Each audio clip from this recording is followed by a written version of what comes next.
So what I've got here is an old arcade cabinet. It's been converted over to running Daytona using a Logitech G29. Do have a shifter, that doesn't do anything, purely automatic only. And this is running teknoparrot and borderless widescreen gaming, and a couple of tweaks to this to make it function properly. Right now I've got the OK button being the pedal down here,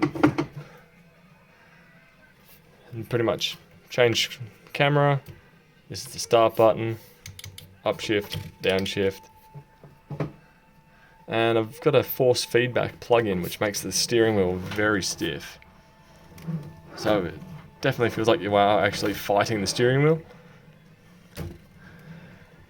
But this is just running on some old Intel or some ThinkPad or ThinkPad Idea Center, whatever Lenovo has.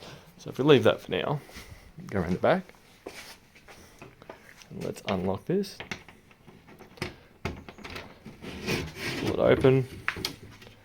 And as we see, we have an old PC here.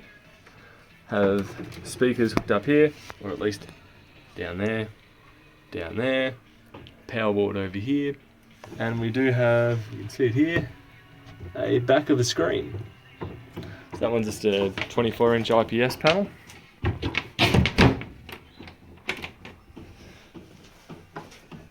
Right now, stuck up against the wall. But if I flick off the power and restart it, you'll see that we are running Windows 10. So we'll just wait for an hour. Steering wheel waking up. And we'll get the computer waking up in just a second. There we go. So running on an SSD, it's only a second gen i-series processor. I think it's an i3, running 4 gig of RAM. We've got these ones running up here.